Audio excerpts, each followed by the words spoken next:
lūšnelę. Mes esame Gintarė ir Klaudijus.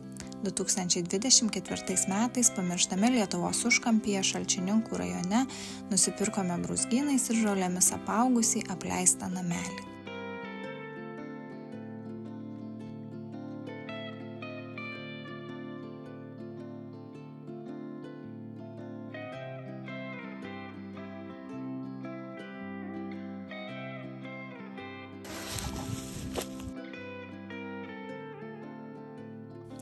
Šiandien norim Jūs pakviesti kartu leistis į mūsų pirmųjų metų kelionę ir pažiūrėti, kaipgi mums sekasi seną lūšnelę pamažu versti jaukia trobele.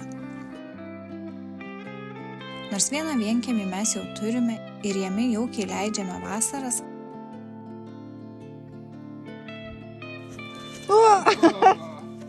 Pavyko. eina užtruks, kol mes nugrūsim visi. Savomis rankomis atnaujinti seną namelį ir sukurti ramybės oazę vidury nieko ne tik savo, bet ir kitiems buvo labai sena mūsų svajonė.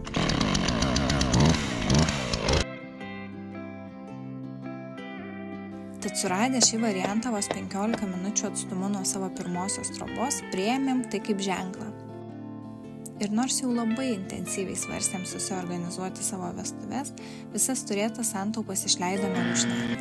Iki šiol sunku patikėti, kad praėjusiais metais mūsų svajonė pagaliau pradėjo virsti realybę.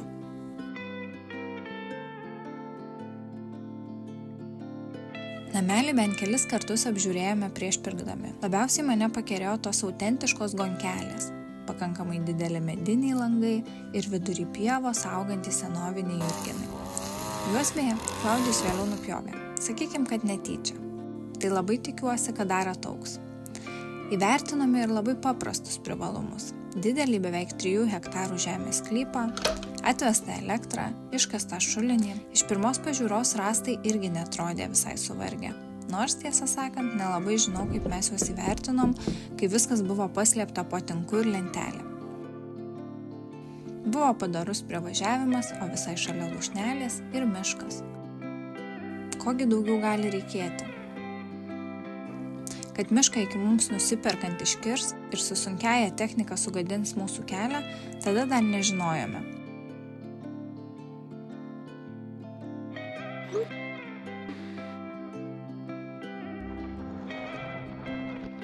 Vis tik suprantu, kad iki nusiperkant lūšnelę gyvi buvome idėję ir savo lūkesčiais, ką norime sukurti. Kiek darbų ir reikalų laukia, labai realiai supratome tik tada, kai į lūšnelę įžengėme jau kaip jo šeimininkai.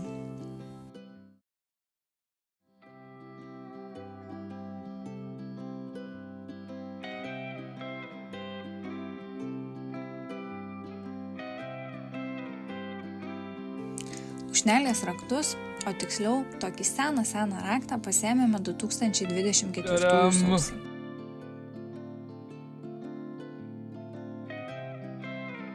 Pirmas dalykas, ką padarėme tapę namelio šeimininkais, atvažiavome dar sykį atidžiai apžiūrėti erdvę.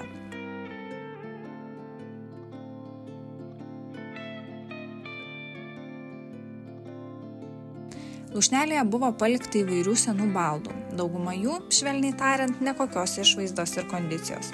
Buvo panašu, kad čia karaliavo kažkokie laukiniai gyvūnai. Gal šeškai, gal kiaunės, nes tiek sofa virtuvėje, tiek lova pagrindinėme kambaryje buvo, kaip čia elegantiškiau pasakius, sumištos. Tikrąja to žodžio prasme. Ir šūdeliai ant baldų bylojo, kad būta tikrai ne tik pelių.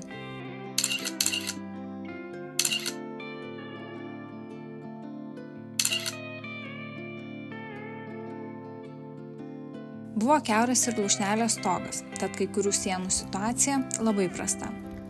Supuvusios visos gražiosios lankelės, taip pat galinėje namo dalyje esantis sandėliukas.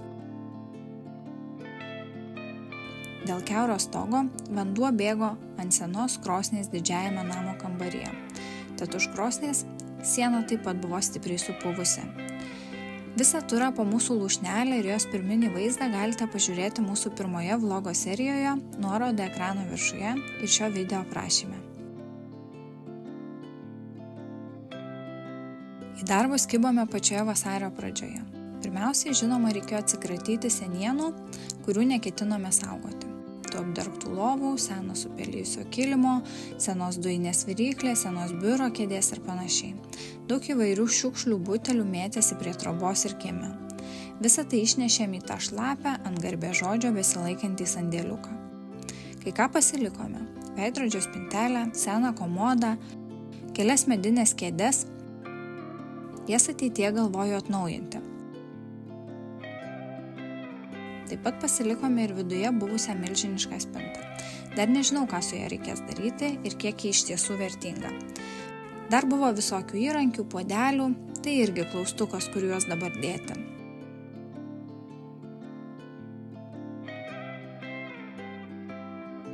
Išsikuopę didįjį kambarį pradėjome atidenginėti sienų rąstus.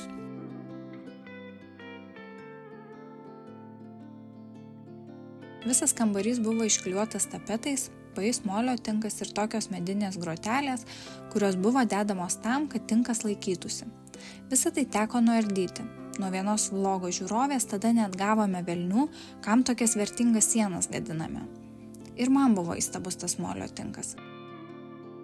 Net googlinau, ar tokio tebėra šiuolaikiniam pasaulyje. Taip, pasirodo, yra. Labai brangus malonumas.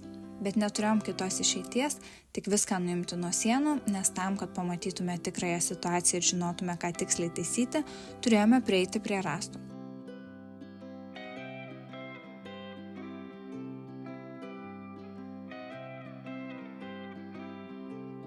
Jei viskas pavyks pagal planą, po renovacijos vidinės sienų pusės neketiname nieko uždenginėti.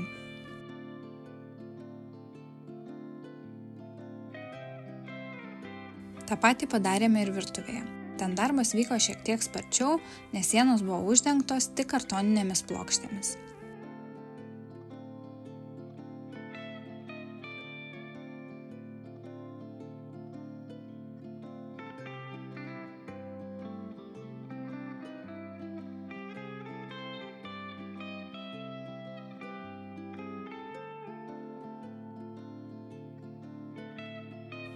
Aplink lūšnelę buvo priaugę labai daug beverčių krūmynų. Tai juos irgi skubėjome išpjauti kuo greičiau, nes labai norėjom, kad atsivertų namelio vaizdas. Tiesa, gal kiek ir paskubėjom, nes po tokio pragenėjimo pievoje liko labai daug kelmelių. Dabar už jų kliuvinėjame ir iki šiol nežinome, ką su jais darysime. Mano darbo vaisiai.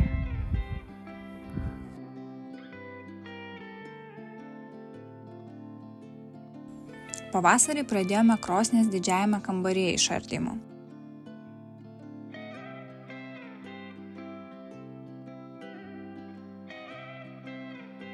Nuo pat pradžių buvome nusprendę virtuvinę krosnį palikti, o su šia atsisveikinti, nes abi jos užima labai daug vietos.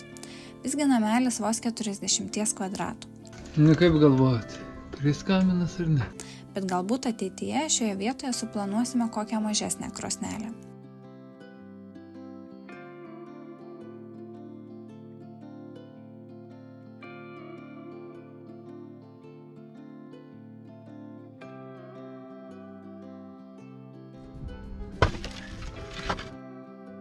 Po sienų nuardymo namelėje buvo likę labai daug šiukšlių.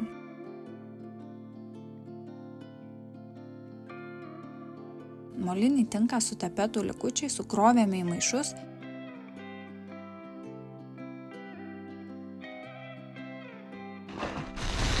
ir laukiame, kol visą tai galėsime išvežti.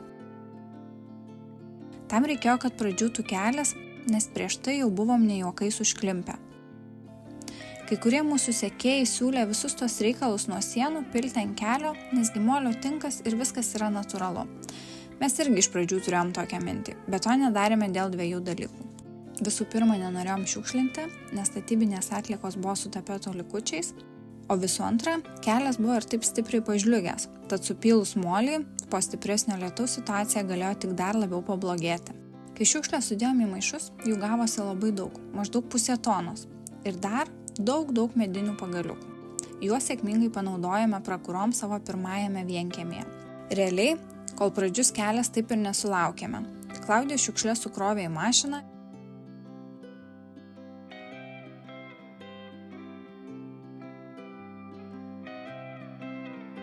ir vežė į atliekų surinkimo aikštelę. Teko paplušėti kaip reikiant, visoms nuo sienų susidariusioms atliekoms išvežti prireikė net 3 reisų.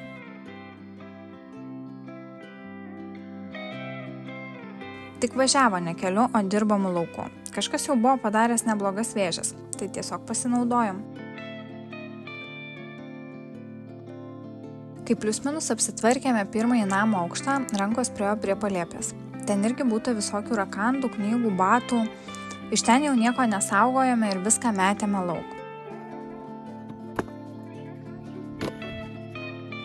Seniau daugumos trobų pastogė buvo apšiltinta spaliais. Kas nežinote, spaliai kokių nors pluoštinių augalų stiebai. Na, pavyzdžiui, linų. Tai lūšnelė neišimtis. Nors mums tiesą sakant atrodė, kad lūšnelės palėpė apšiltinta šiaudais, samanom ir šienu, bet gal tai buvo ir tie vadinamieji spaliai. Nelabai tai išmanom.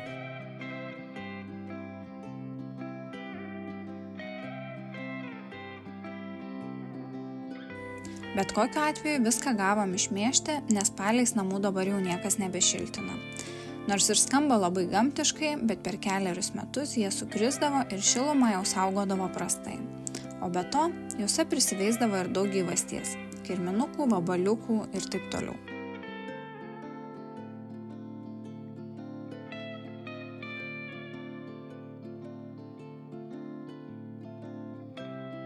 Realiai valyti palėpę iki šiol buvo vienas sudėtingiausių darbų, nes Klaudijui visą laiką teko būti pasilenkus, o jau dulkių tai net neklauskit.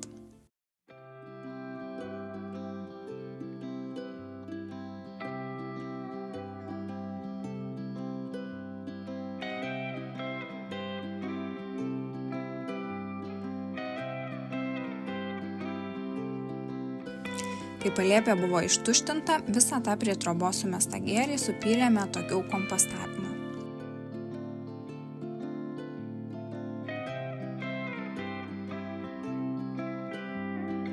Taip pat išvežėm likusius nebereikalingus daiktus, iš trobos išneštus didžiuosius rakandus ir kieme surinktas krūva šiukšlių.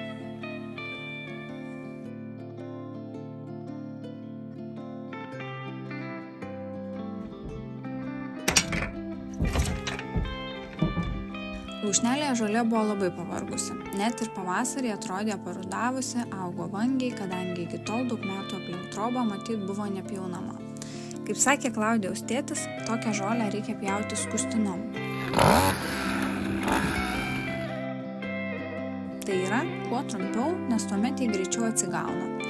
Tai žolės pjovimas nuo pavasario iki pat rudens tapo vienu nuolatinių mūsų darbų.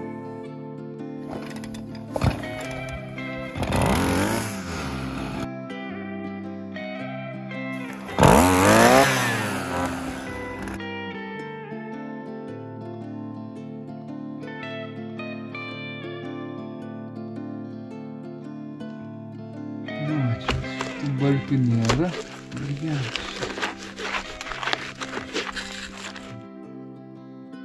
Taip pat pradėjome galvoti apie ateityje laukiančius didžiuosius darbus. Vienas tokių – sutrūnijusių rąstų keitimas.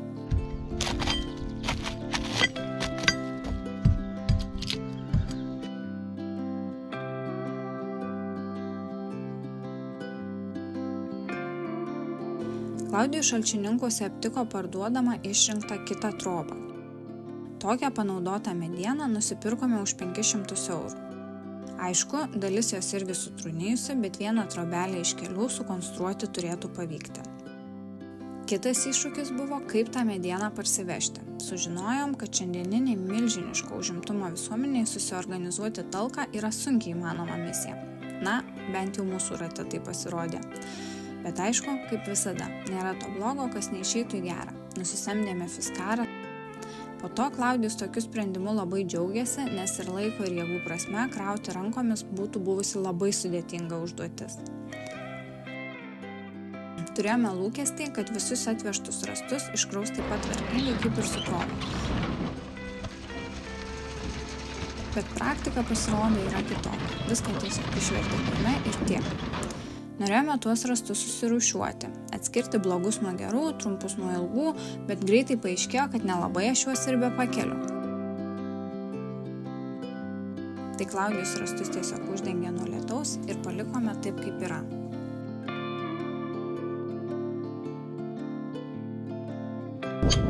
Lūšnelė buvo apkalta senomis medinėmis lentutėmis. Visas jas nuo namelio nuėmėme. Tik tokiu būdu galėjome pamatyti ir įvertinti tikrąją rąstinio namelio būklę. Ką radom, kiek ko reikės keisti, detaliau planuojame papasakoti kitose serijose.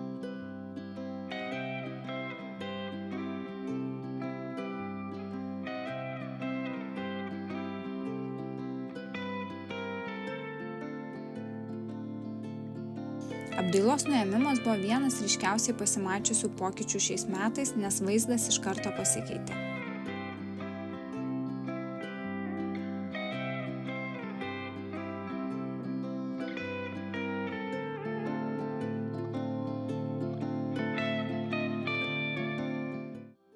Dalį nuimtų lentučių Klaudijus parsivežė į mūsų pirmąjį vienkiemį ir nušlifavo. Dėl natūralių gamtos procesų, papelijimų, pagraužimų lentos atrodė tobulai, bent man. Jas panaudojame įrenginėdami mano darbo kabineto trobelę, kur anksčiau buvo lauko tualetas. Rimtai, čia ne pokštas.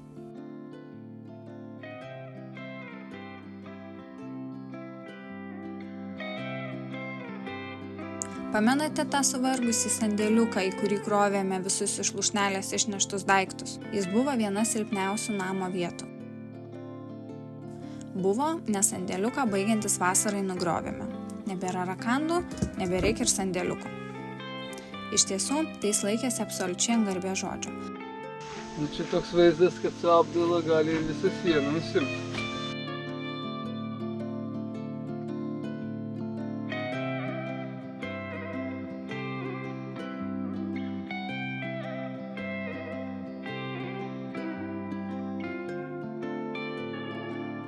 Svarbiausia buvo neužsimesti stogo ant galvos. Beje, stogas lūšnelė labai įdomus. Po senų šiferių likusios tokios medinės lentutės. Panašu, kad kažkada buvo dengtas skiedromis. Tai jau net šiek tiek nusiminiau, kad esame nusipirkę stogo dangą. Atkurti skiedrinį stogą būtų buvę tiesiog magiška.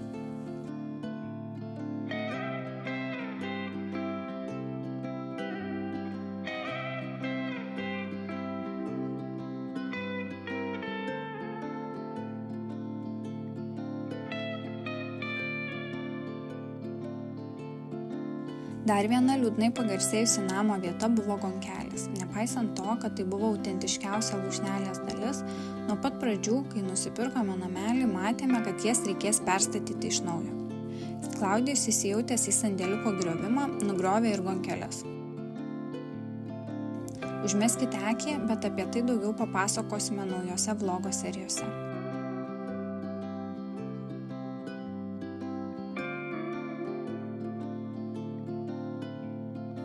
Nemažą dalį praėjusių metų vasaros skiriame savo pirmajam vienkiemiui, nes jį užpuolė trobagrybis.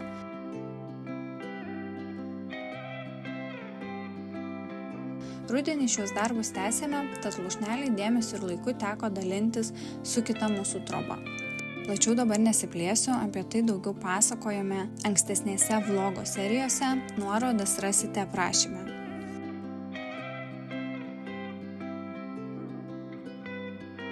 Tik tiek, kad dėl šių staigmenų nusistūmė visi didieji lūšnelės darbai.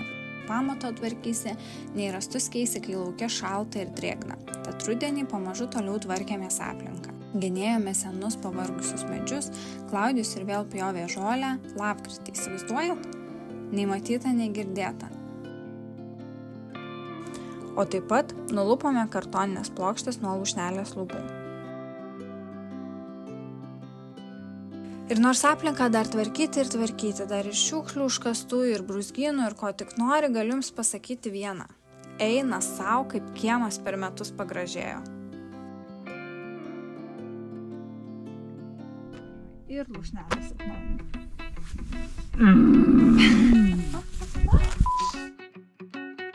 Jau metai, bet su lūšnelė yra. Jau. Tikime, smagiai praleidot laiką žiūrėdami mūsų pirmųjų metų kelionę lūšnelėje.